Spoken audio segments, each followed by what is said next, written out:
Okay, Universe Sector 0057 Alpha, I made it. Okay, to recap. The Observer High Committee has sent me here because of the fact that there is a debate going on here in Victoria, British Columbia this evening which could possibly influence the future of Canadian politics. They are concerned about an unknown operative possibly causing disruption via a conduit. That all being said, I will just simply, as per my instructions, document without any commentary as much as I can of this debate tonight. Hopefully those who are observing this can make up their own minds on what's happening here and the issues being presented. We had a choice. One of us got to be MC and the other got to be a panelist, so I'm not sure which one of us won. We'll see. Joining us tonight, we have Wendy Bergerud from Fairvote Canada. And Dan Reeve, political scientist from Camosun College. So briefly, why have we invited you here tonight? I want to tell just a bit of a process story about Bill C-23. And I got a few dates here because I always get them mixed up and they seem incredible. On the 4th of February, in the afternoon, the Minister of Democratic Reform introduced Bill C-23, which is a 252, I believe, page bill, and said we would be dealing with it in the House of Commons the next morning. He also said that he was very disappointed the NDP had said it was against the bill without reading it. Of course, he hadn't given us a copy. So it was a little hard to read the bill. He had said the things he was putting in it, and they didn't sound very good. And we were going to debate immediately. The next day, we had an afternoon of debate, which is 2.5 hours, essentially 2 opposition speakers, 2 government speakers. And that got us to the motion for what is known as closure, or time allocation. So on the very first day of debate, after approximately 1 speaker per party, the government said we're going to shut down debate on this bill and send it out to committee. And so we did all the parliamentary tricks and shenanigans we could to try and slow that down, but they do have a majority. And so after 4 sessions, a total of about 10 hours of debate on the principles of the bill was sent off to committee. Now, one of the things we said is that it's a kind of tradition in Canada when you amend the Elections Act, which is about fundamental voting rights. That's normally been done after broad consultations with Canadians, with all political parties, and most importantly, with the Chief Electoral Officer, who is the professional and independent officer of Parliament who administers elections. The Conservatives said, we are not having hearings across the country because those would be a gong show, that's a quote, from the Minister of Democratic Reform. And his second statement, when he's asked about that, said, well, okay, a service. And so, completely rejecting the idea of hearing from Canadians on the bill. He also said that there was no need to hear from the Chief Electoral Officer. So, once again, we tried everything we could do in Parliament. One of our speakers spoke for nearly 9 hours in committee. I kept saying to them, we can stop this anytime as soon as you agree to cross-country hearings and you agree to hear from the Chief Electoral Officer. They finally did agree to hear from the Chief Electoral Officer, but they said, no, they will not hear from Canadians across the country. So that's why Murray and I said, why don't we do our own hearings here in Victoria? So tonight we're going to hear a little bit about the bill, and then we're going to have an open mic after that so we can hear from you and your concerns about C-23. We're going to ask 2 people to go to the mic first. One of those is a former employee of Elections Canada, Heather Tufts. So when we get done with the panel, we'll ask Heather to go. Hers is a very interesting story she has to tell. The work she did for Elections Canada will be prohibited if this bill passes. And I haven't seen Kelly. Is Kelly here? Kelly Miller? Yeah, I'm here. We're going to ask Kelly, though, from Together Against Poverty. We're going to ask her to come to the mic and talk to a little bit about the special challenges this bill is going to present for low-income people. And then we'll open it up to all the rest of you. Okay? Any questions? Good. Then we're going to start tonight with our live political scientist. Some of you may have heard that yesterday, it was started at 1:59. I think we're up to about 180 political scientists across the country signed a public letter stating their concerns about Bill C-23. So, I forgot to say the timeline. You realize we only had a week to organize this meeting after they said they wouldn't have hearings. Dan very kindly agreed to join us tonight as a political scientist to to talk to us about Bill C-23. So I'm going to turn the mic over to Dan at this point.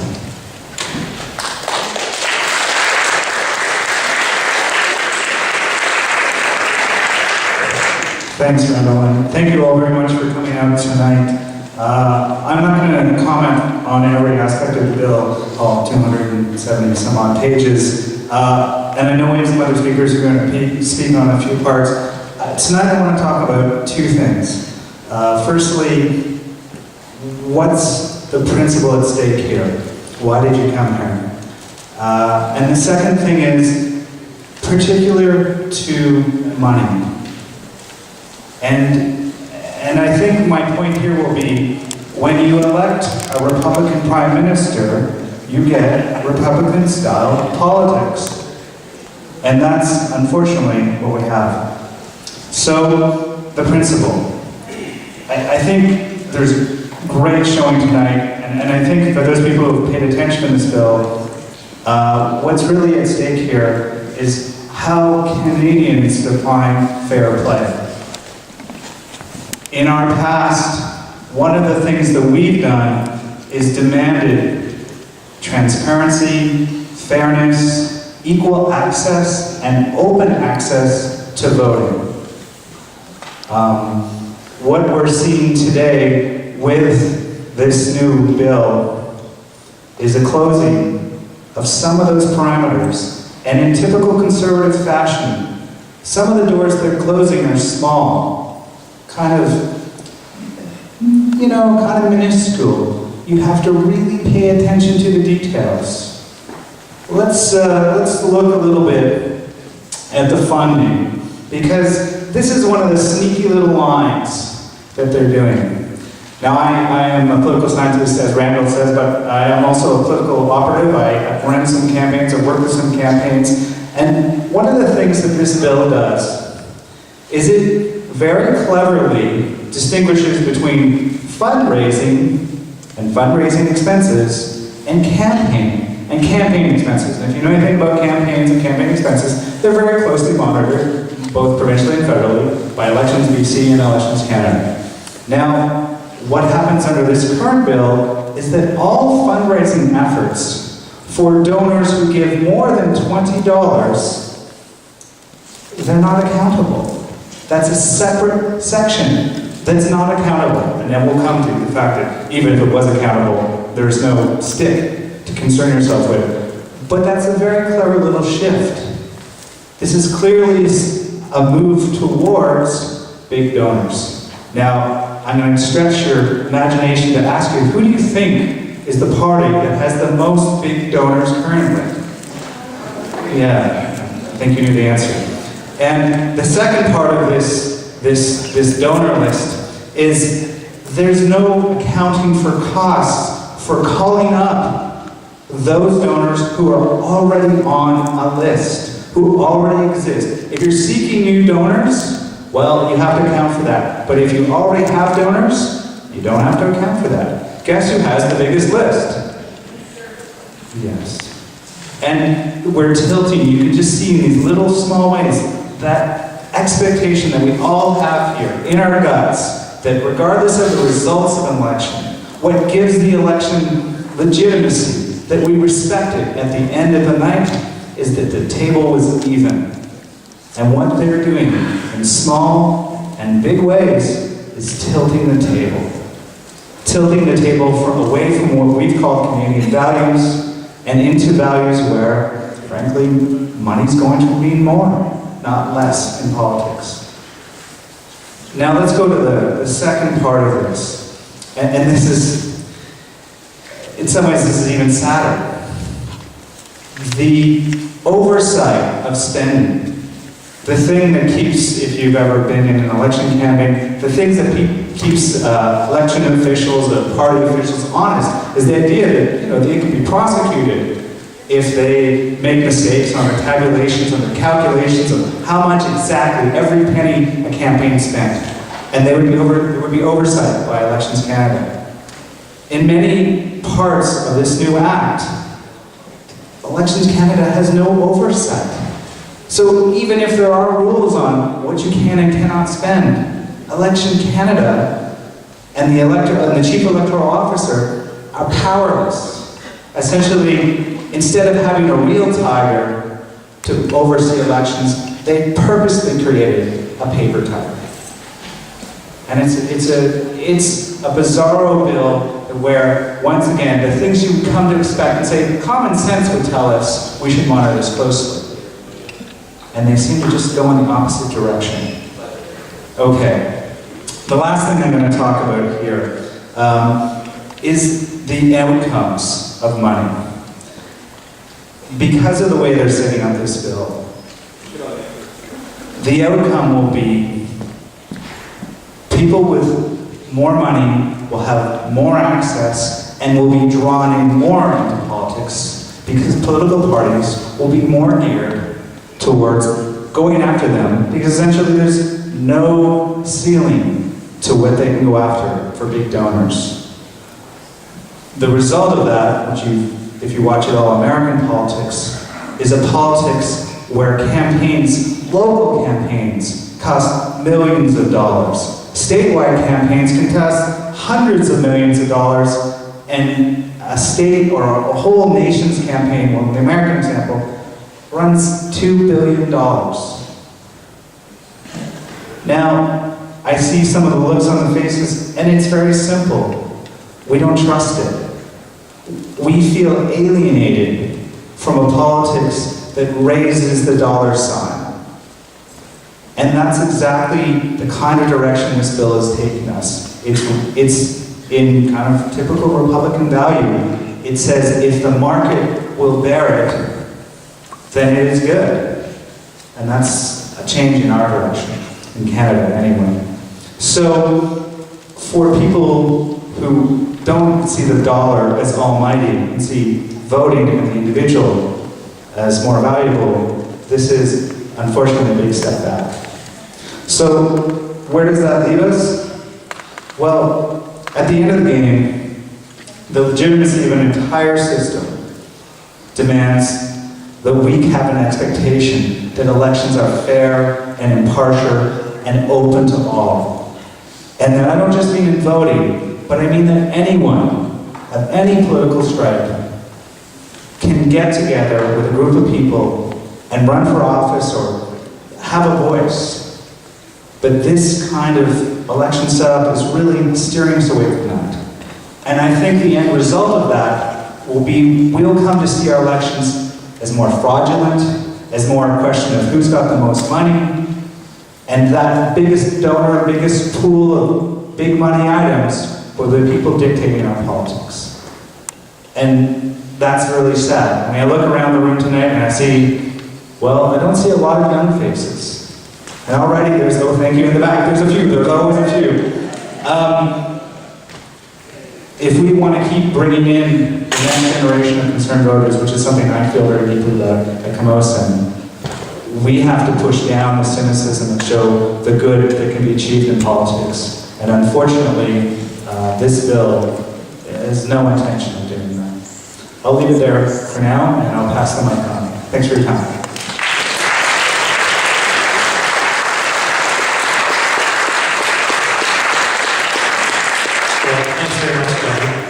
So our next speaker is Wendy Beargroot from Fair Vote Canada. Fair Vote is an independent, nonpartisan, citizen-driven initiative, and I'll let Wendy talk to you about her perspective on this bill. Do you want to sit, Wendy, or?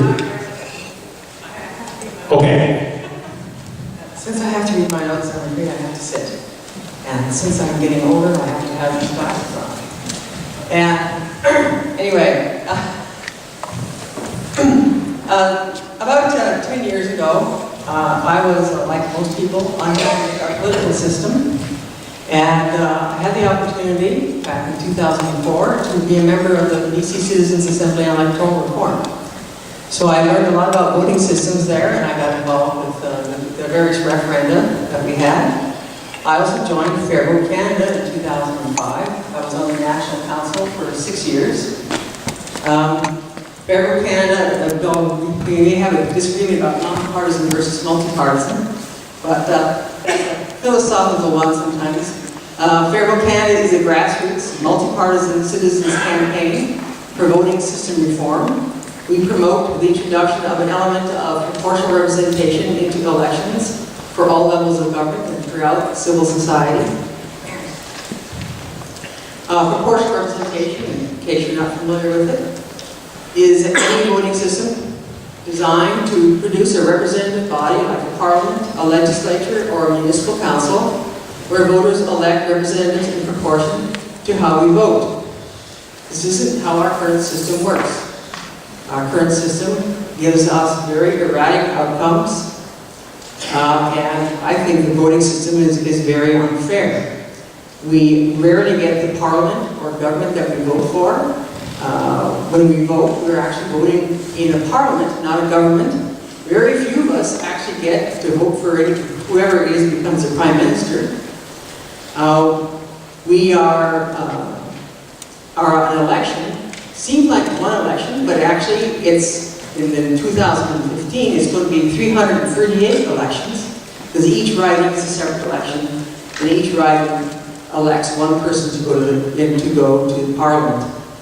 And unfortunately, usually only about half the voters get to elect that person. The other half look at Parliament and can't see somebody to help elect. This is one reason why I'm pretty committed to changing to a proportional voting system. I also think that majority governments are a real problem. Only 2 of the last 12 majority governments received more than half the popular vote, while 2 received less than 40%. And you'll be interested to know that the 2 that received less than 40%, one is the current government, and the other one is that of Jean Chrétien's in 1997. So when I heard about the Fair Elections Act, I kind of thought, well, wouldn't it be great if they were actually going to change to a fair voting system? Well, of course, I didn't really believe that, but I could hope. So what we've discovered, of course, is not only are they ignoring the voting system that I consider to be unfair, but they're actually setting us backwards in many important ways. I believe this country has moved slowly over the years towards an effective but impartial voting system, where we can all feel comfortable that our votes are properly heard and respected, and that all of us who want to vote have a chance to do so. So, of the many issues with this act, and there are many, probably the most important one is the lack of consultation with opposition parties, Elections Canada, and citizens. After all, both the government and the opposition within Parliament are supposed to work together for the good of the country. That's why the opposition is called the loyal opposition. The opposition is supposed to be working with the government to improve policy and to help point out where improvements are possible. Now, Fair Vote Canada released a press release on the 11th of February, which I believe is pretty soon after the act came out, and they say some things pretty good here, so I thought I would just read it to you. Fair Vote Canada urges the federal government not to push through significant changes to Elections Canada without building consensus with other political parties. We're saying hands off Elections Canada, says Doug Bailey, the president of Fair Vote Canada. Officers responsible to Parliament, such as the Chief Electoral Officer, should not have their powers and responsibilities significantly changed, as the Fair Election Act does, without a reasonable level of consensus in Parliament. The government's current attempt to interfere with Elections Canada without opposition support and without consulting the Chief Electoral Officer is more proof of why Canada needs a proportional voting system. Proportional systems require politicians to build a consensus before change can happen, and to respect the will of all voters. Fair Vote Canada finds several aspects of this bill objectionable. In particular, the limits the bill would place on the ability of the Chief Electoral Officer to promote voter participation should be deleted. Fair Vote Canada urges the government to allow Bill C-23 to be debated thoroughly and to consider amendments that will lead to broad support for the bill, says Kelly Carmichael, our executive director. As the bill goes to the heart of the democratic system, broad public consultation is essential. This is not the first time we've seen this high-handed behavior. We've seen it from previous federal governments as well. This isn't a conservative problem or a liberal problem. It's a systemic problem, and it won't improve until we change the voting system. Now, a lot of people do take our democratic system very seriously, and some of them are also on the right hand, of the political spectrum. So I'd like to quote a little something from Preston Manning, which is, I got from Aaron Mary of the Plains. He apparently gave a speech, and in his speech he said, he recommended the government amend the Fair Elections Act, Bill C-23, currently before the House, hopefully with all party consent, to strengthen and expand rather than weaken the role of elections in Canada. So people of all political spectrums are concerned about our democracy, and rightly so. So I'd like to just close at this point by saying that implementation of the Fair Elections Act as it stands is a major step backwards in improving and strengthening an impartial electoral system. We must urge our government to seriously reconsider this act and not to listen, to reconsider this act and to listen to others. I guess they don't know what I said here. We would like them to listen to us and consider our recommended changes to this act. So sorry about that. But anyway, that's what I have to say at the moment. Thank you.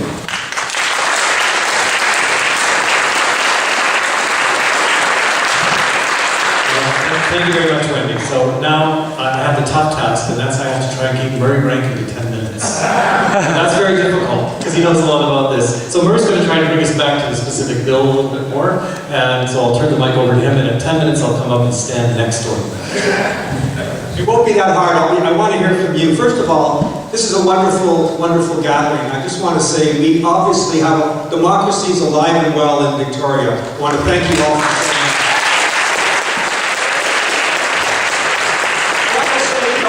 Just summarize the bill, do it in less than 10 minutes, and by the way, it's 250 some pages long, and he gave it to a lawyer. Okay, hang on here, no problem. I'm going to speak about 2 or 3 things that have not been mentioned so much so far. I want to talk about the voter identification rules, who gets to vote, which I think is key. And secondly, the powers of the Chief Electoral Officer. I think they're being neutered. The Chief Electoral Officer's office has been changed dramatically. And I'll just talk a little bit about whether this thing is even going to be constitutional if it passes. First of all, don't take my word for it. I want to read to you what the Chief Electoral Officer testified to Parliament just a couple of weeks ago. And the first thing I said to talk about is the rules that would change on voter identification. When you go and vote, what do you need to take to prove you are who you are and you live where you live? Here's what he said. Bill C-23 proposes to modify voter identification rules by eliminating vouching, which I'll talk about, and prohibiting the use of those voter identification cards. You know those cards that you bring when you go to the polls? Those are no longer going to be documents that can be used to establish your address. Why? That's one of the key changes here. We should keep in mind, Mr. Bayron says, that it is only since 2007 that the law imposes on electors the obligation to provide evidence of their identity as well as their address before they can vote. And there's 3 ways you can do it now. Most of us just produce, firstly, a government-issued piece of ID, right? That includes your photo, name, and current address. What's that usually? Your driver's license. 86% of adults in Canada have a driver's license, and that's what they use. But that, however, means 4 million do not have a driver's license. 28% of individuals over 65, seniors, don't have that piece of ID. So if you don't have a driver's license, you can produce 2 authorized pieces of ID. One that shows your current residential address. And, as Mr. Poilievre keeps telling us, there are 38 authorized pieces of ID. That's the second way. Thirdly, an elector without ID may be vouched for by another elector who has proper ID. So, the thing he says is, to me, the most telling is this. He says, experience since 2007 shows most Canadians do not have a problem complying with this ID requirement. However, for some electors, it's a challenge. Who are they? First of all, young electors. And I can't tell you how many students have come to me and say, I don't have an address on my student card. Secondly, First Nation electors. People don't have their status card. And the status card, if they do have it, doesn't show their address. Thirdly, seniors. The main challenge is not in proving who they are, but in providing documentary evidence of your current residential address. And for seniors in the audience, let me give you the example that he uses. It's not uncommon for one of the spouses to drive and to have all the bills in their name. Right now, the other spouse can be vouched for by his or her partner. Similarly, seniors living with their children often have to be vouched for by one of their children. You won't be able to do that anymore under this law. Young Canadians who live at home, or students who move frequently, no documents proving their residential address.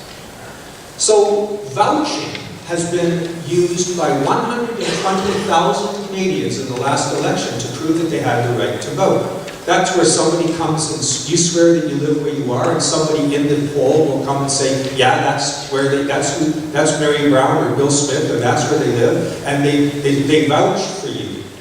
That's gone. And if that's gone, that's a fundamental disenfranchisement of 120,000 people who used it last time. The problem, he says, and I won't continue reading for the interest of time, he says the problem isn't voter fraud and irregularities. The problem is getting people to vote. We have a crisis in young people not voting. And guess what this bill does? It takes away the ability of the chief electoral officer to, are you ready? Promote voting. Now, it seems Mr. Poilievre has had a bit of a change of heart in that. And so just to give you some hope, maybe we can change his mind on a few other things as well. And that, I think, is one of the key things. Why can't we use the voter identification card? Everybody else uses it. That's how I voted when I voted, you know.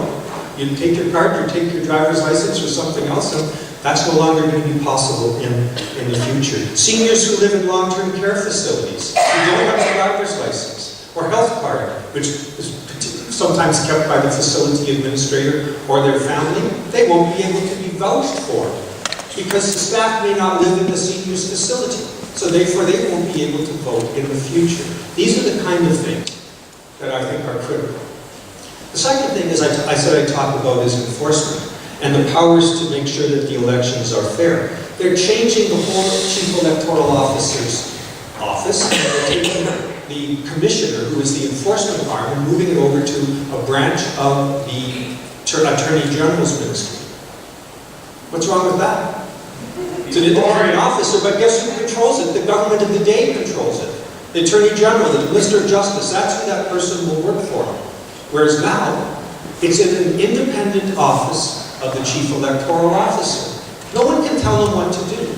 In the future, some of us worry that will change. And my simple question when I was speaking in the House was, if it ain't broke, why fix it? No one said there's an issue, yet they felt they needed to change it. There will be no power here. There will be no power to compel people to testify. So we'll never know what happened in the robocall scandal. We won't be able to get people to come and, under oath, tell us what happened. How can you run a railroad that way? How can you actually run a sophisticated election apparatus with those kind of powers? And so, in short, there are some serious problems. I just want to say one other thing. Is Rose Henry in the audience? Rose is a bit of a hero of mine. She's an Aboriginal activist with homeless people in Victoria. Some of you know her work. She went to the Court of Appeal a couple of years ago and very narrowly lost the case under the existing Election Act, where she said the voter identification requirements were too strict. She went with other people, an occasionally homeless person, an elderly and a visually impaired person, and they challenged the voter identification restrictions of the current act. And you know how they lost? Because the court said there's vouching that would save it if it were, it's unconstitutional as a restriction on the right to vote, the current restrictions. But good news, it's saved because vouching exists. Vouching will no longer exist. So many people are saying that this entire approach that the Conservatives are using will be unconstitutional. But the punchline is, we'll only know after the next election. And if they get their way, and this bill with their majority, as Randa said, is forced through, it'll be too late. Thank you.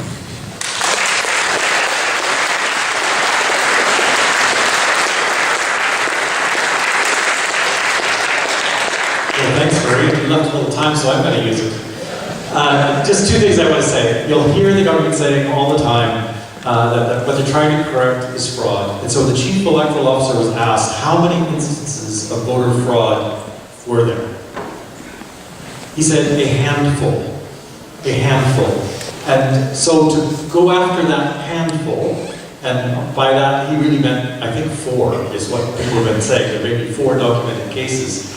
We are going to disenfranchise, take away the right to vote for over 100,000 Canadians by eliminating vouching, right? To go after some problems with 3 or 4 people. So that's a very serious problem. The other thing you'll hear them say is that it's not a problem because there's 38 other pieces of ID. Now when you say that, and I thought, oh, 38 pieces of ID, like things you might have in your purse or your wallet. No, they're not pieces of ID. One of those 38 is your bank statements.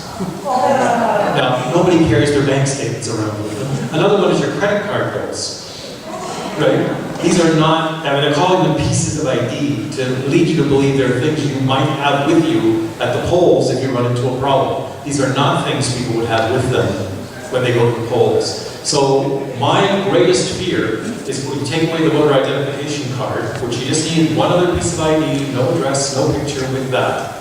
You take that away, you need 2 pieces of ID, one with the address, and lots of people in this room are going to have trouble voting.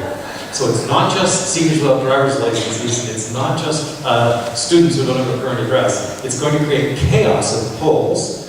And in British Columbia, where the polls close at 7 p.m., if you find out you don't have the right ID, and you work, you're not going to be able to go home, get those bank statements or credit card bills, get back in line, and get your vote cast. So there are lots and lots of people who will be disenfranchised, not just groups that are most at risk. So, what Murray and I are going to do is we're taking notes. We're going to go back to the House of Commons. They've agreed to have, well, they call them more extensive hearings in the committee. We don't know what that means. That probably means more than 1 day. But we'll see what it means. So we'll take the input, the things we hear here, and then we'll feed them into committee. We'll also feed them into the debates in the House of Commons. Because one of the things that Conservatives often like to taunt us with is, you don't know what you're talking about, you haven't talked to your constituents. And we're going to be able to go back and say, gee, 200 people came out to talk to us about this in Victoria, and here's what we heard. So we're very much looking forward to hearing what you have to say in the mics. As I said, we're going to invite 2 people who have some special case they want to bring to our attention to come to the mic first. So the first of those is Heather Tufts. Just come up here if you want, actually, Heather, that's fine. We're going to hold her to even a shorter period of time. Heather worked for Elections Canada as part of the Get Out the Vote campaigns, and she's going to tell you what she did, which Paul Arietta said maybe he might put back in. But right now it's not in the bill. Thank you.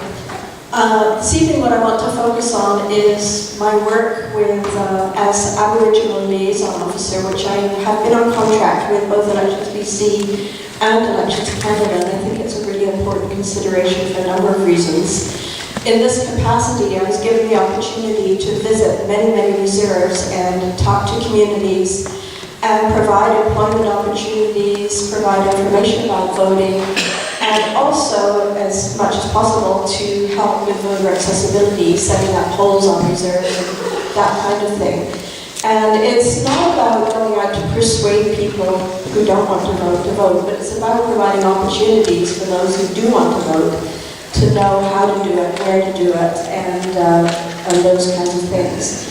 I'm glad that Murray mentioned the fact that part of this act might be unconstitutional, because I'm not a lawyer, but I was thinking the same thing when it relates to First Nations communities, and this is the reason why. The northern communities are often neglected, and when we talk about elections, I feel, especially related to Aboriginal communities, it's a little bit urban-centric. I say that because if you look at some of the northern reserves, what I discovered is when the reserves were set up, many of them are not properly mapped.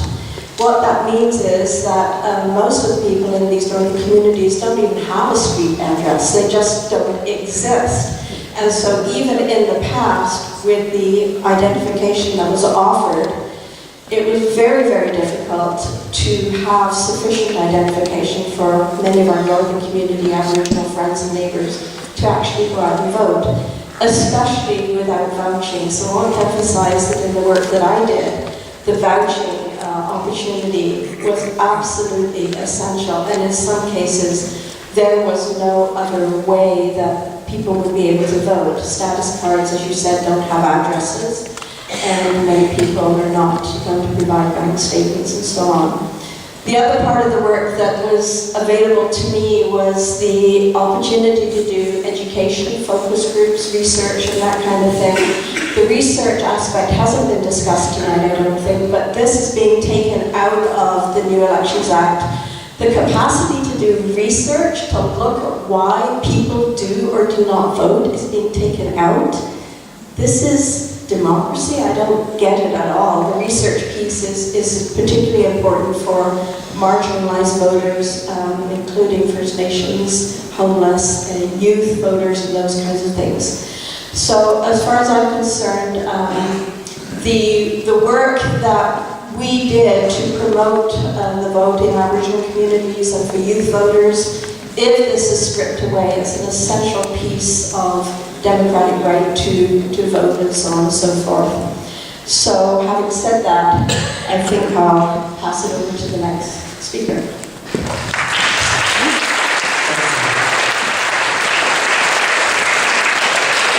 So we're going to talk a little bit. You want to come to the front? Sure. So Council Together Against Poverty, we've asked her to say a few words about the special impacts of the unfair voting act on people who have limited incomes. Yeah, I'm really going to just build on and emphasize what Marie said and Heather just said. I truly believe that the people who are going to be most impacted by the removal of vouching from the Act are people who are homeless and who have the lowest incomes and are the most vulnerable citizens in Canada. One of the things that we deal with most common, or one of the things that we deal with at TAPS is around people who need ID replacement. ID is expensive. ID is incredibly hard to actually recover. And when you are homeless, living on the street, or in precarious housing situations, so you're couch surfing, moving from place to place, you can often misplace your ID. You need to get a replacement ID again. It's expensive. And when you're getting something like $6.10 a month from the province, $25 or more to replace your ID is a barrier you can't overcome often.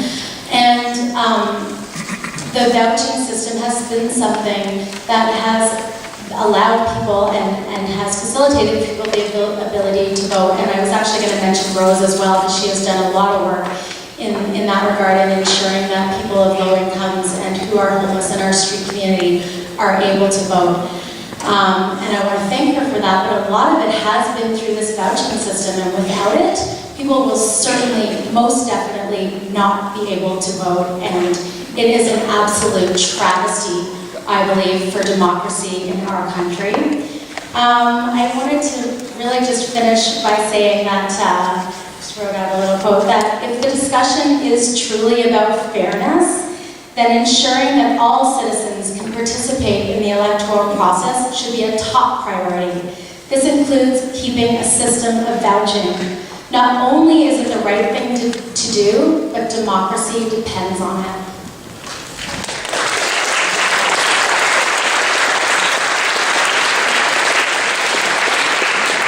Thanks very much, Kyle. Okay, so we're going to open up the mics. I'll ask people to be as brief as they can, but we're not going to be really, really strict.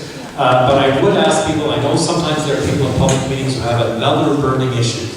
Tonight, the burning issue is democracy in Bill C-23. So the only thing I'm going to be very strict on is asking people to talk about the topic of the meeting tonight. So we'll take our first speaker, I have to know John Luton. So John. Thank you. Do I need 2 pieces of ID before I ask a question? John, I can vouch for you. I'm just wondering if there's any way that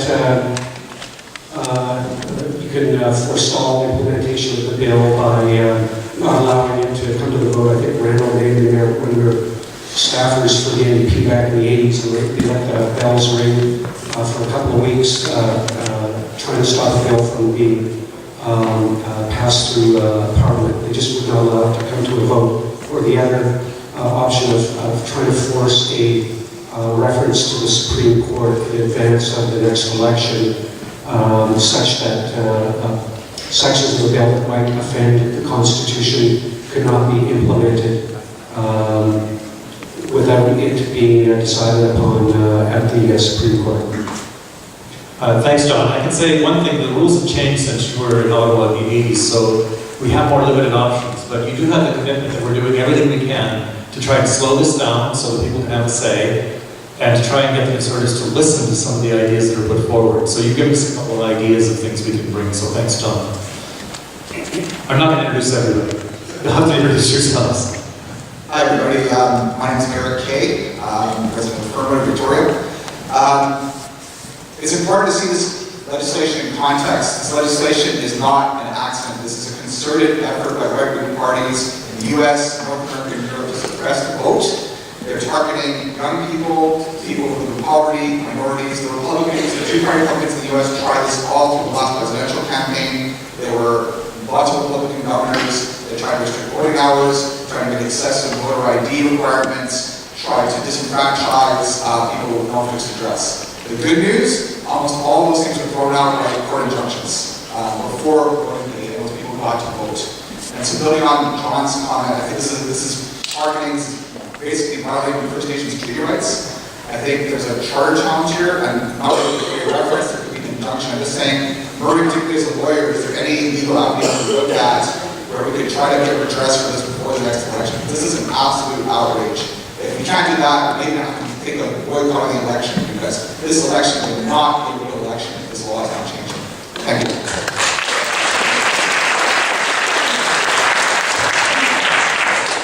I just want to say that my grandmother told me when I was a little girl all about the women who fought to make sure that women could vote. And she made me swear that I would vote in every election. And thanks to BIC's and vouching, I've been able to do that. I just wanted to say that. Can we get your name, please? Your name? Huh? Her name? Her name was Lillian Freeman. Thank you. My name is Deborah Stone. Yeah. Okay, thanks.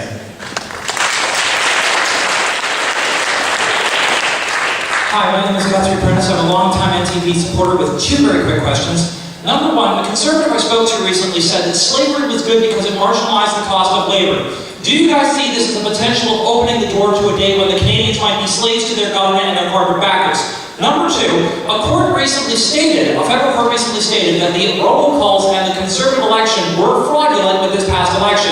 A couple of things like obstruction of justice via proroguing Parliament. Couldn't we block this bill by finding a way to bring up Harper and his ilk on criminal charges and pass it through the court system? Thank you. Okay, thanks. We're going to hear from speakers for a while, then we'll ask any members of the panel if they will have anything to say. So we'll continue. I want to say one thing just before Freya comes to the mic. One of the things I'd like to thank is staffs of our MP offices helped organize this, but there were also a half a dozen volunteers who came forward with the community and said, is there anything I can do to help with this meeting, put up notices, distribute information about the meeting. Several groups volunteered to email their membership lists with a notice about the meeting, and so it's thanks to the community stepping forward that I think that we have such a good turnout tonight. And Freya's one of those people, so thank you very much.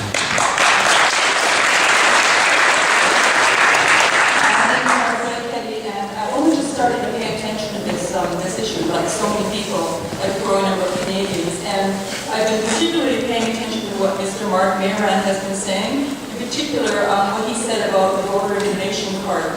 And I was really struck when he said it's the only document issued by the federal government that includes address information. Your passport doesn't, your birth certificate. So am I wrong in assuming that there is no federally issued piece of identification that you can use either by itself or in combination that would enable you to vote? Is that correct? That's correct. So if I turn up at the polls at the last minute, the light has been cut off, collect all my ID in the middle of the car, and my husband's standing right next to me, he can't vouch for me, correct? That's correct. That's bizarre. Thank you. Alison I had a good friend who stayed in the Santa Maria Hospital for Women. She had all her ID on voting day. She left it in her purse on her bed. Something happened and her purse fell to the floor. The rule was anything that lands on the floor lands up in the garbage. She asked could I go and look in the garbage, and she was outside. It was told they called the police if she didn't try. Okay? I was able to vouch for her. Now I couldn't. Second, a good friend in a Salvation Army care home. I was there scrutineering. And the manager had not handed out any voting cards. He said, "Oh, would you be all right to vote?" And so I had to call the election people and get them in there. I can see that happening again with the vote. So these things will be happening all the time. Unless we can do something about it. Stopping that structure on vouching. Thank you.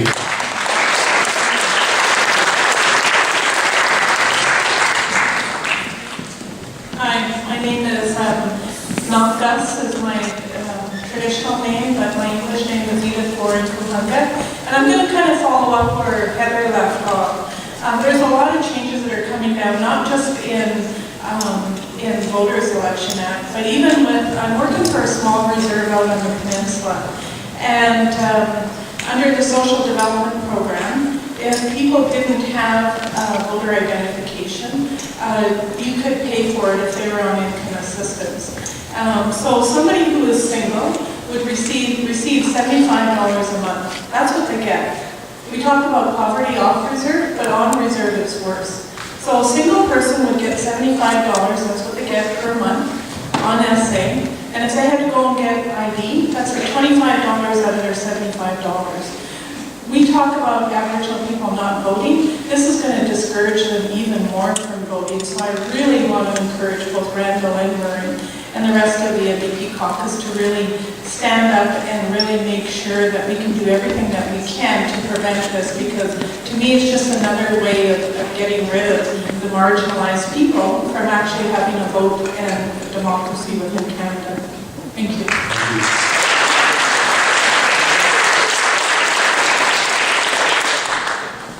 My name is Doug Brown. There are wrenches that this government throws in the way of good government and fair government is phenomenal. A point that I'd like to raise regarding ID and the 38 different pieces and more is that with the changes in our mail system, going to super boxes and whatnot like that, many of our pieces of ID will have a box number, etc., like that, and it may disqualify even more voters. My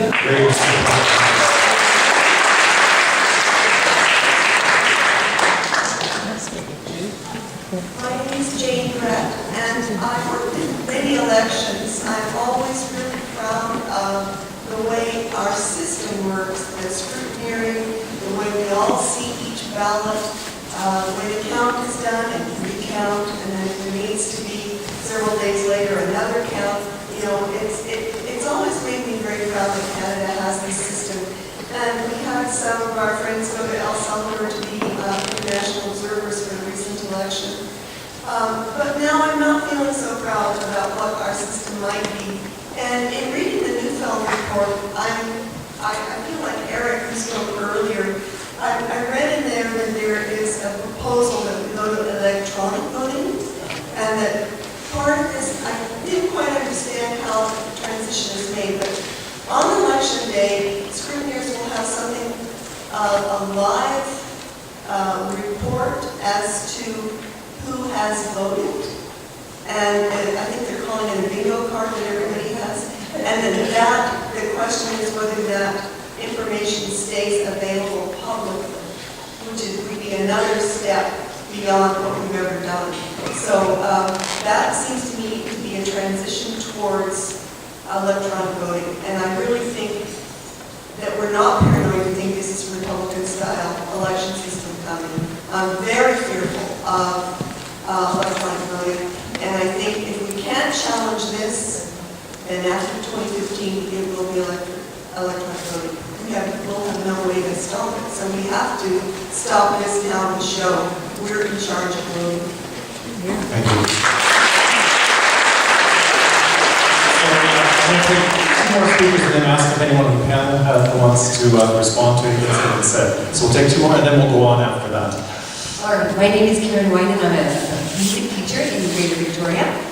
So I just wanted to reiterate how I feel that it's very important that we do have whatever legal challenges are available to us, and perhaps that we could form some committees to work on this immediately. And I'd also like to see some committees working on the ground as much as possible, walking, door to door and talking to people, asking if we could please send letters to the editor, etc., etc. So I'm looking for some committees to these. Great, thank you. Okay, we'll take one more and we'll ask I love Sister White's urgency to get us to go door to door with this issue. I have an embarrassing question. I'm hoping one of the panelists asks it. How many of us have actually ever gone door to door for any issue of social justice, let alone getting out the vote? Yeah. Quite a few in this room. Okay, anybody on the panel have anything they want to add at this point?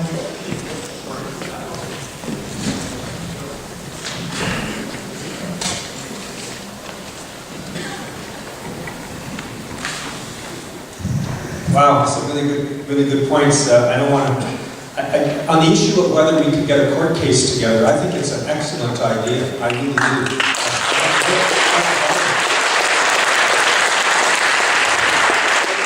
It really seems that vouching was the key reason that Rose Henry's case didn't succeed. That is, the existence of vouching was the reason why she failed. Well, if there's no vouching, I suspect next time a Rose Henry will win. And I'm not the only one who said that. There's been a lot of writing about it. So if we could get a case, as I think John Luton suggested, to the courts before 2015, maybe we could get a declaration from the court that this is entirely unconstitutional. Wouldn't that be wonderful? It's a great idea.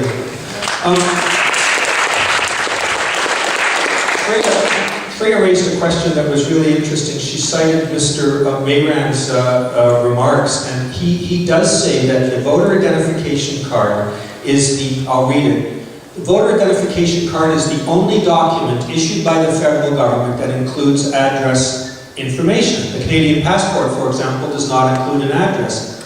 In fact, with an accuracy rate of 90%, the voter identification card is likely the most accurate and widely available government document. So why are we not being able to use it anymore?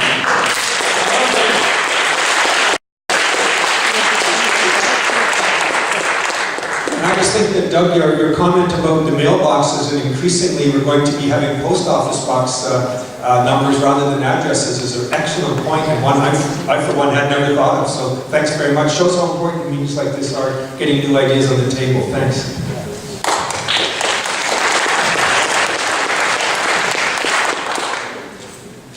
Yeah, I just want to follow up on some really great points. And there's one point that one of the speakers sort of brought to mind. And we're talking about, going through the process of being in an electoral system and going to a voting station. And one of our expectations, and I should say, like probably many of you, I worked for Elections Canada and for Elections BC, and I've been very proud of how impartial everyone there was. Well, one of the changes the bill brings to fold is currently Elections Canada does the hiring on a merit-based system for all central poll supervisors. So basically people who run, if this were Jim or all of a sudden turned into an Elections Canada voting station, the people who run those booths have been selected based on merit by Elections Canada or Elections BC. In the change to the law, one of the changes they're suggesting is that the winning party or winning candidate of that riding provide a list of people who will serve as the poll supervisors for that riding. I mean, this is this is going to be the Russian playbook, next week. So it's just another thing about the big comments. Thanks, Dan. That's an important one to bring to our attention that I'd forgotten about. And I'd have to say, as a winning candidate, I'll pledge right now, if this goes through, that I'll be putting forward a list of people based on merit and not people based on party.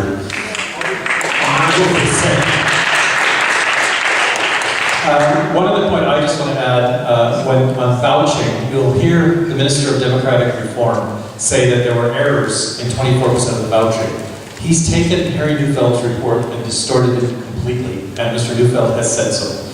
What 24% error rate is in the record keeping at the polling place after the person is vouched for. It is not 24% of people vouched for who were ineligible to vote. In fact, there was no one who was vouched for who wasn't eligible to vote.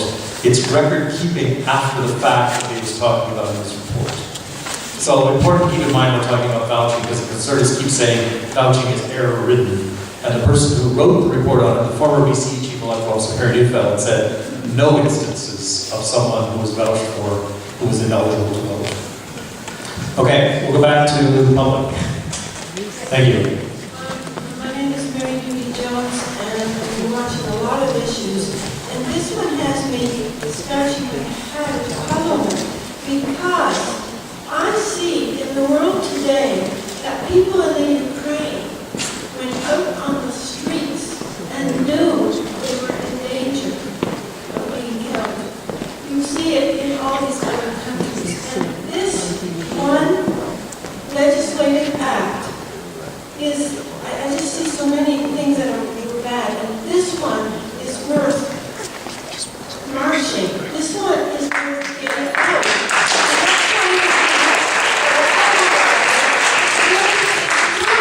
And what we, at least at the moment, don't have people ready to shoot us, or possibly, hopefully not riot police. So we know about that from Toronto before. But what I'm saying is there no way now, before the bill passes, to organize a day across Canada in which people march in approximately the same time, whatever their time is, and they actively, and you promote it, not as a party thing for anybody, not Liberal, not NDP, not Green, but you simply say, come and bring your protest signs. They can also protest other things. And then if you could have a lot of people marching on that time, if this issue isn't dealt with, by the way, I very much feel, and I think you probably agree with me, that what they're pushing this through, and they probably, now that Harper's got some free trade things and he's successful, they'll probably push through for an early election despite the fact that it was against his own legislation. And I think it's urgent, and I wish there was some way it could be stopped as soon as it was passed. But my main point is, it's really important to get that. And I get the Hill News, and I think it's something that people may not know here. I just read it today, and all these articles keeping me up to date. And some government, one conservative person contacted somebody on the Hill News and was saying what the conservatives had objected to, and he pointed out some of the ads promoting voting in 2008. And it said there, vote. And then it said, make your country. In other words, you can make change. And all of them said it. And then it would show things like, oh, how terrible. They would show, smoking smokestacks, and then they have, nice forests. I mean, you can't have anything about the environment. There's a whole lot of other things. And I think that this act was partly because they didn't want people to get the idea they could actually do something. Okay, at the end, we're going to make some suggestions, but I heard enough applause and enough people say you want to do some organizing. So at the end, what I'm going to suggest is those who want to get started on community organizing might be able to meet at the front corner of here, share some contacts. I'm talking about across the country. I know, but you have to start somewhere. How do you reach The way you start it is starting locally. So anyway, we'll make some more suggestions, but that's one I'm going to make at the end. So next speaker. My name is Morgan. Harper is a legitimate government with his robocall scandal, and also he's a war criminal because of the lack of actions that he took in Afghanistan, and he was told by Coulvin that torture was being met upon the Afghan detainees when they were handed over by the Canadian soldiers. The thing is that this is a war criminal and he's a fascist. So who is he to say that there's any fraud going on when he's the only fraudulent person in this country? Thank you. Wow, she ever nailed it. My name's Howard Green. I'm the campaign director for Smart Change Canada, and for those that are hoping to organize, this September we hope to put volunteer teams in 30 different cities to hold Mr. Harper to account for the robocall scandal, primarily. We strongly feel that he should not be able to walk away from that scandal. This bill is Orwellian. It's called the Fair Elections Act. This man stole the majority from us.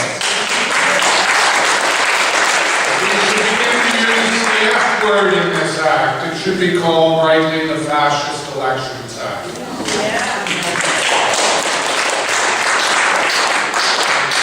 I look forward to working with all of you in September. Thank you. Good evening. My name is Ken Kelly. I'm a non-card carrying resident of Canada. Because unfortunately, I think that this is being portrayed in some areas as being a partisan discussion. Either it's the blues against the reds or the oranges, and it can't be that. I think that this bill and all the omnibus bills that this government has put forward, has passed, or wants to do is a travesty to Canadian values. And I think that if Bill C-323 is passed, it will result in the erosion, in the eradication of Canadian democracy. I think that's what's at stake here. It's the very fundamentals of Canadian democracy. And I think if it hasn't already been done, I would urge our two MPs, perhaps our political scientists, from a non-partisan point of view, to summarize what the flaws are of this bill so that the public has a better understanding. The problem is it's not permeating and trickling down to everybody.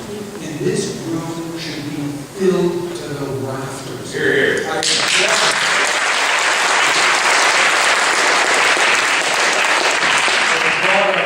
In their teams, in working with our community groups to get everybody out, what we've got to do better if we're going to dislodge what's happening for our country. Thank you.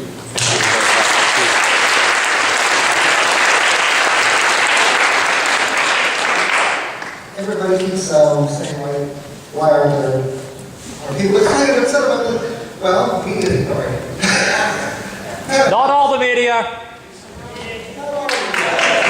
had one TV station camera here. He's gone. CTV game. Yeah, That's true. he's gone. He got his 3 pictures. Maybe got one. Let me say also that CFAX was very generous today. And I know that from Soup News Voice reporters here. So there are a few. There are a few. Let's thank the ones who do show up.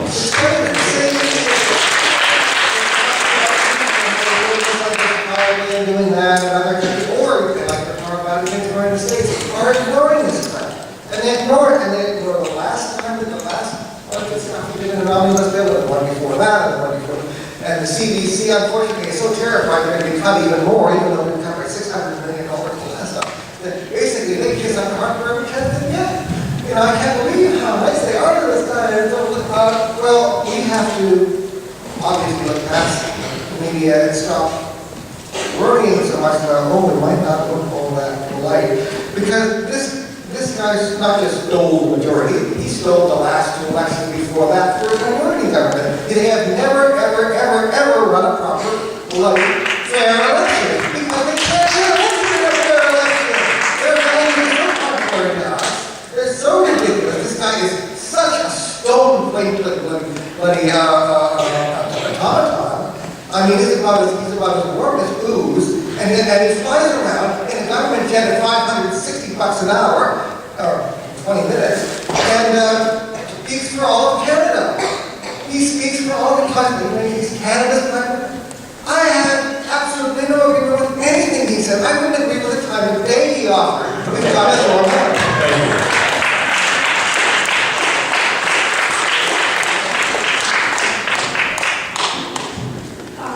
Our government gave $100 million to the state of Israel, $60 million to the Palestinians. Now, my mother always said that charity well ordained starts at home. And since ID is part of this whole problem, we should suspend the cost of ID for the people who will be disenfranchised. And all the poverty groups, people who are in responsible positions should assist these people to get the required ID for free as a charity.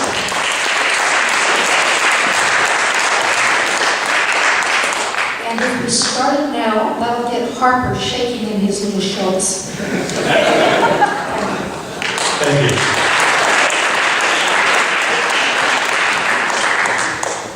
Hi, my name is Catherine Alpha. I'm a teacher at Journey Middle School in Sioux, and I'm a school trustee on the Victoria School Board. And I am really here because the children that I'm teaching each and every day, many of them won't be able to vote when they're old enough to vote. I'm 61 years of age. I've never missed an election, no municipal election, a federal or a provincial one. And the kids in my class talk a lot about democracy, what it looks like, what it means. We discuss these things. I feel that if we don't all put everything we've got into stopping Harper, we aren't going to have a vote. None of the kids in my class will even need to know anything about it because they will be barred from voting. We're losing our country. We're losing our country. And as these omnibus bills have come forward, one after another, I've worked as a feminist for 40 years. I've watched everything that I've worked for with other women in terms of women's rights be destroyed, and it's all buried in omnibus bills. We need to stop Harper. I agree with the young woman in Parliament with her big red sign, stop Harper. We need to stop him. I'm going to be in the corner over there, and we all need to work hard. We don't have much time, and it needs to happen. Thank you.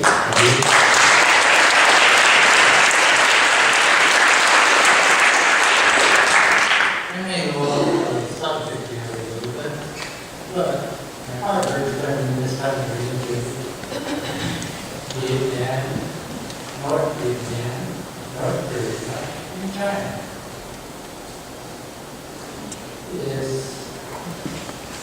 Are we going to turn this country into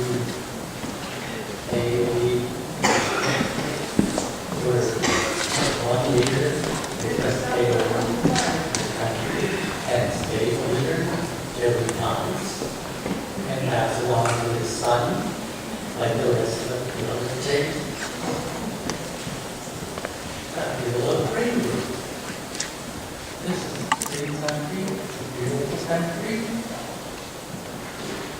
I remember when I met Murray for the summer. He came to me about 4 times. I told him, I said, keep bugging me, I ain't a vote for you. But I was playing now and then. We got generalized, and any race for me. And I read his letters. And that he started promotion from what he was doing. Well, I'm not exactly sure how I'm an injured worker. I was 25 years old. I fell out of the motor 93 feet. I have training in compensation of the seaside. That's the MBA. I have a lot of problems. I've been in bed for almost 7 years. Thank you.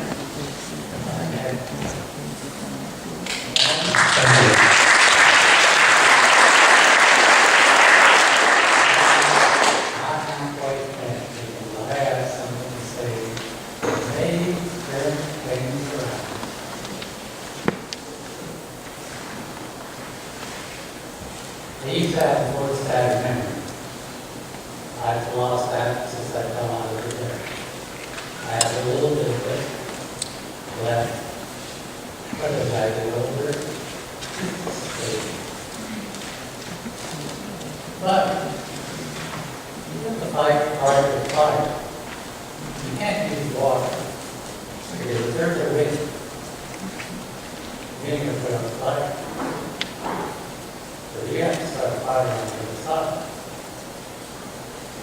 Harvard has a pension, I hear, $110,000 coming in, and he's tired. Politics. I say, when the elections are due, the very bottom, because Harvard deserves his pension to be cut down. Keep us up north. These people have talked about it. Usually I have a hard time understanding it, but it makes my ears go wide open. Harvard is pension cut down. Maybe some of the stuff will go away. Okay. We've got a long line, so thanks very much.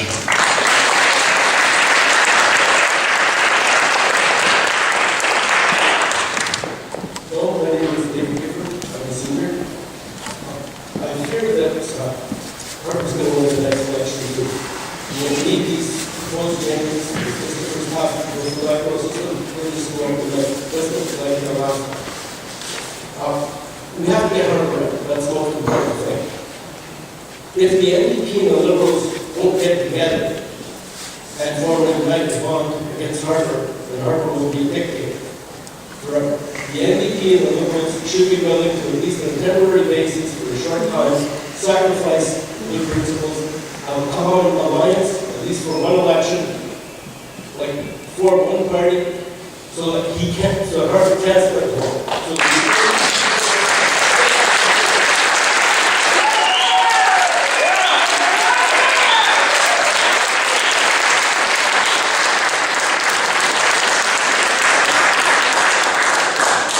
The NDP and the Liberals have to be willing to sacrifice their own interests for the country, because they have to go first. It's getting their power. That's all I have to say.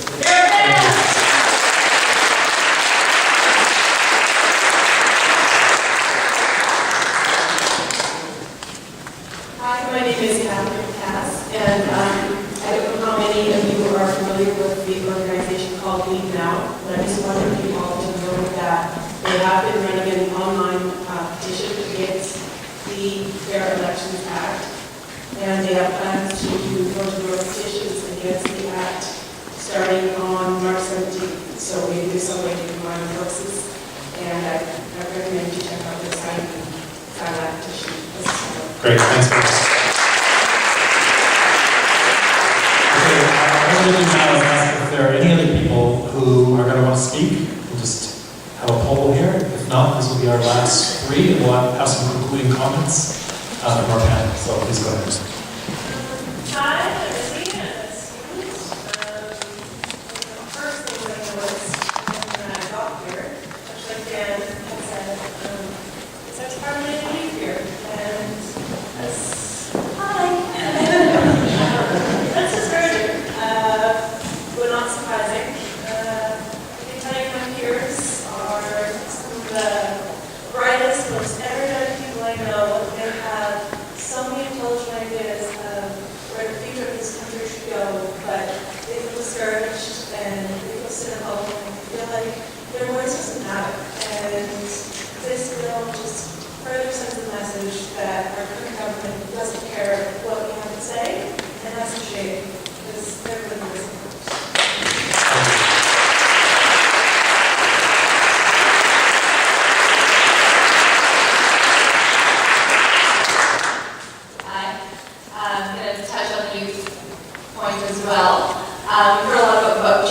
how important it is for marginalized and Indigenous peoples in Canada. But I'd like to touch on the part of the bill that's getting rid of the promotion of voting and how important that is to youth and first-time voters. Those ads on the radio that tell you what you need when the polls are open, when the advance polls are open, those are super important. They're encouraging. They're like bobbing your ear. They're like, oh, maybe I should go, to this voting thing. Like, it's very important. So I just wanted to touch on that. Thank you.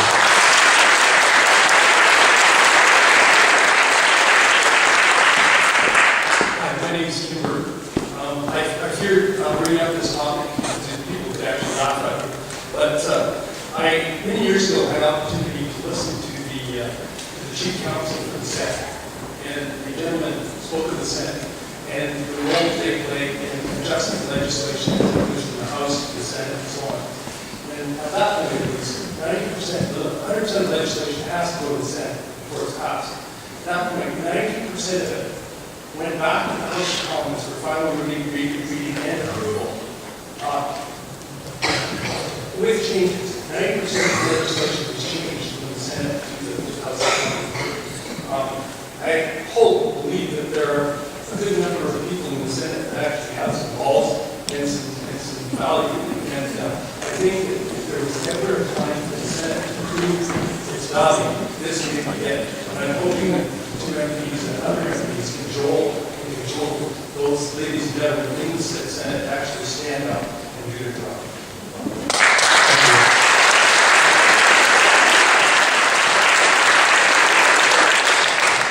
Yeah, hello, my name is Dave Argue. I'm a teacher in Victoria. I'm a senior. Randall and my mom worked together at SPPF back in the day, and I was doing the anti-nuke protests in Inner Harbor with the little vote and all that. Also, I did a little shout out to my mentor teacher, Judy Dutton, back there, who was an Order of Canada recipient for her work on Free Tibet. She is one of the reasons that she's an inspiration, as is my mom, for coming up here. It's very hard nowadays with all the news that we're getting. It's very, very negative. And as a teacher, I find my environment, my positive energy come from the kids. And I just have faith in our kids. They are very, very well aware of what's going on. I teach grade 7 right now. I taught all the way up to grade 12. The grade 12 are as militant as me. It's awesome. But I do get discouraged when I see all this negative stuff coming out of Harper's mouth and anyways. But it's nice to see to have these kids that are so politically aware, that grade 7, grade 8, grade 9, grade 10, and 12, that they know what they want. And they did in the last provincial election, they did a mock election on schools here in BC, and I think in Victoria. I don't know if there's a local BC as well. But the electoral results came back overwhelmingly NDP. So we can have faith in that. You can have, you guys up there, Randall and Mary, you can have faith in the fact that the youth aren't disenfranchised yet. They might act like it with their iPhones and their dad, whatever. But have faith in that. Because that's the only thing that gets me going, is when I see these guys, I gotta do it for the kids. I gotta do it for them. Like David Suzuki says, I gotta do it for the kids. I gotta do it for the kids. And I'm out here to fight Harper and his big nuts as much as anybody else. And we'll take them down. Thank you very much.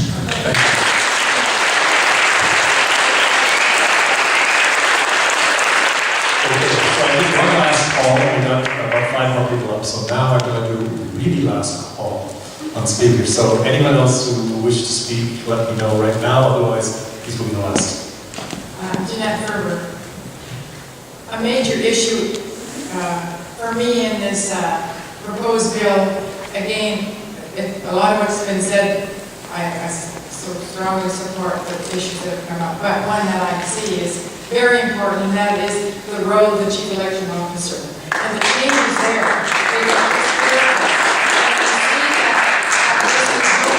at arm's length to the government.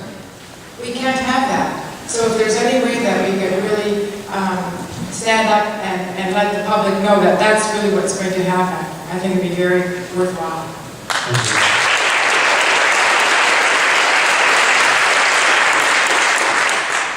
Ernest Hooker with the Union of Canadian Transportation Employees. Thanks everybody coming out. We keep focusing on Barker, but remember, he promised reform, and that's where he came from. It's a reform party, and he was so eager to get on with it that they changed the name, and they took the progressive out of conservative, just so that they could have a very firm base with which to act on, but pretend that they're part of a democracy. They are not. Remember your history. He promised reform, and he's carrying on.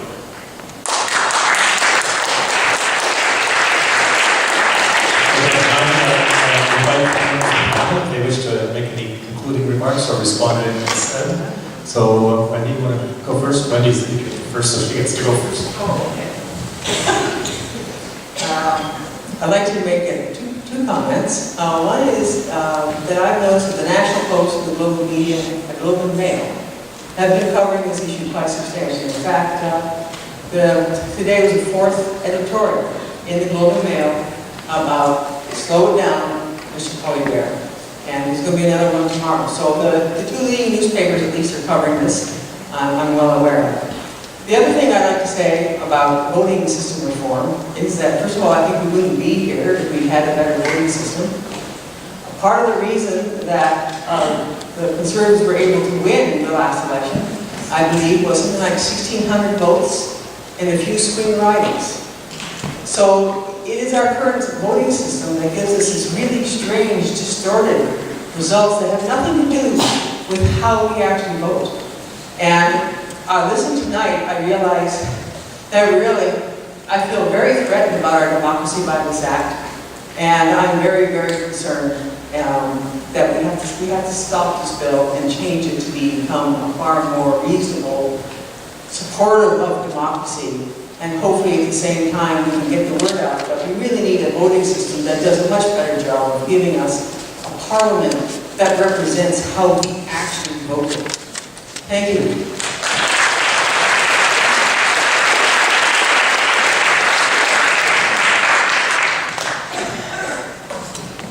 I'm going to conclude. I think it was Ken Kelly who threw the gauntlet down to us and said, "Can you summarize what's wrong here?"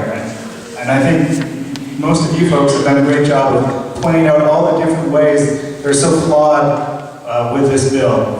I guess I thought about it a little bit, and I come to one sort of broad conclusion, is that this is part of a larger strategy that Harper's been very successful at, which is dumbing down the debate, assuming you won't listen, assuming you won't pay attention to details, continuously through omnibus bills that, unless you're a lawyer and have a keen interest in these things, you probably won't pay attention to. Muzzling his opponents, muzzling nonprofits, extraordinary audits on people who are trying to do excellent work. But to the bill itself, I think the strategy for the bill is fairly simple. I think it's voter suppression to the most vulnerable. The people who vote the least, who we need to hear from the most, are the people who are the part of the target for that group. It entrenches partisan market advantages in the fundraising and electoral system in ways that are completely foreign to most Canadians, who would make most Americans, or at least some Americans, feel very comfortable. And lastly, and I don't know if there's a scariest part, they're all pretty scary, oversight and impartiality is becoming, through little tiny intricate steps, becoming more and more partisan controlled. And that it's really not just a winner-take-all system, it's a winner-take-all game. And I think if I could summarize those are the summaries. I'll pass it over to Randall. Thank you. Just once again, I just am so gratified by the turnout this evening, and the quality of the discussion is just extraordinary. I really want to thank everyone for caring so much about Canada and our democracy. I really mean that. Randall's going to talk about next steps, I think, by way of summary, but I just want to say two things. This is a voter suppression act. It should be called that. It's designed to have people not vote. It's exactly what the Republicans have done so effectively in the United States. Secondly, that it's Orwellian to call this a Fair Elections Act. And the big lie that they're taking money, big money out of it, according to the minister, is so patently wrong. When they raise the amount of money that candidates can contribute, raise the election limit from 1,200 to 1,500, and do all sorts of things that I think Dan summarized very well to really make sure that big money plays a significant part in our elections. I haven't lost faith in the young people at all, and I really believe that this is for them that we should fight back against this bill. They haven't voted a lot, by way of statistics, as much as older people, and maybe they have a good reason. We have to give them a reason to vote. We have to give them a reason to believe in the democracy, and taking real serious action against the Unfair Elections Act is a very good place to start. Thanks so much for coming.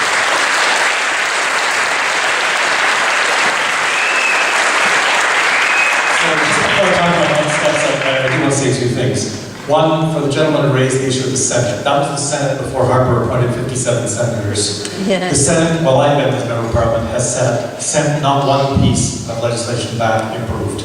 Not one. And so I would hesitate to put any faith in this current Senate doing anything positive. I'm sorry to have to say it, but that's the reality. It's not what they're doing now. Second thing I want to say goes back to youth, and I spent my career before I was elected being a college instructor, and I would say the same thing. I've always taken my inspiration from youth. There are not many youth in the room tonight. That doesn't mean they're not engaged.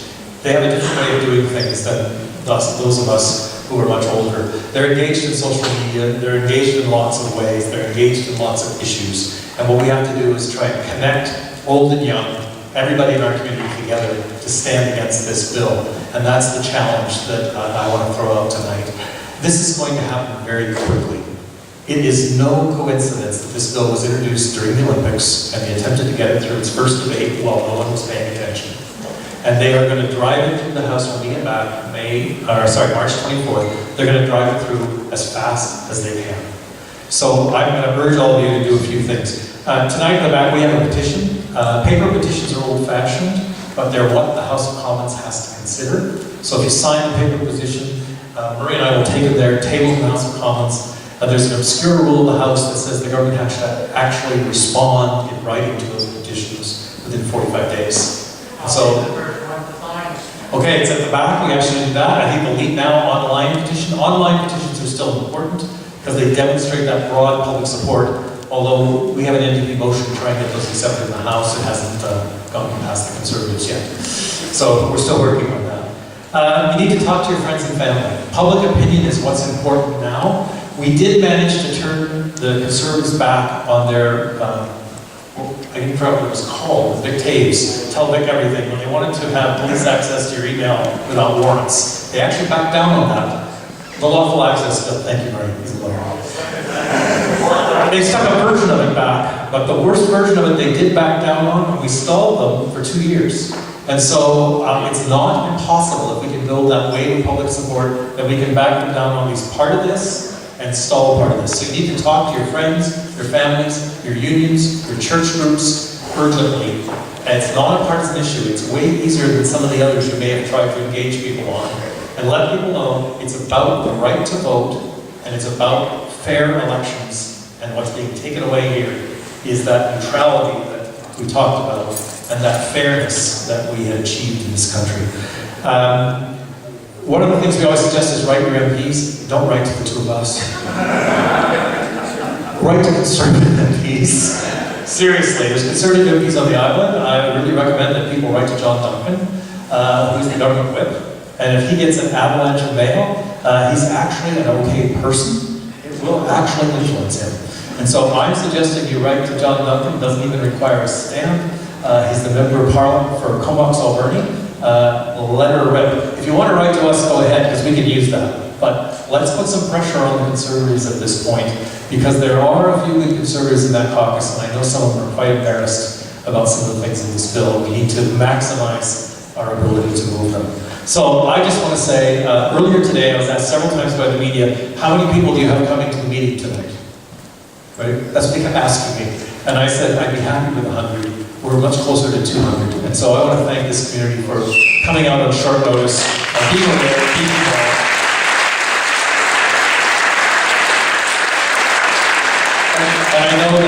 Murray and I look forward to working with all of you whatever way we can over the next couple of weeks to try and slow down and stop this bill. So those organizers in the crowd who want to share contacts and things, I do encourage you to go up to the front. And those who haven't signed petitions, there's petitions information at the back. And the fight's not over yet.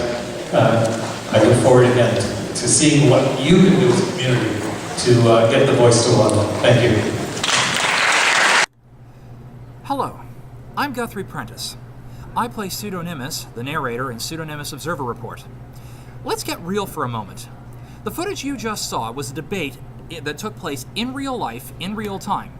A panel that was discussing Bill C-23, the so-called Fair Elections Act here in Canada. This took place in Victoria, British Columbia on Thursday, March 13th, 2014. The issues that are being discussed here do not just affect the future of Canadian politics. Because of the fact that they possibly could disenfranchise citizens, they actually could set a precedent for every sentient life form out there, because of the fact that issues of the right to self-determination and the rights to enfranchisement are issues that all sentient life forms at a certain point, once they achieve a certain level of sentience, must face. Other countries around the world are fighting a battle between oppressive forces and people who are pro-democracy. So I would like you to critically evaluate what you saw, and whatever side you end up falling down on the fence on, share this video with your friends. Let's try to make it go viral, and let's keep this discussion going. If you are a person who is pro democracy and pro talking talking with people and allowing free inquiry and that kind of thing, then hopefully this will be a video for you. In the meantime, I'm signing off.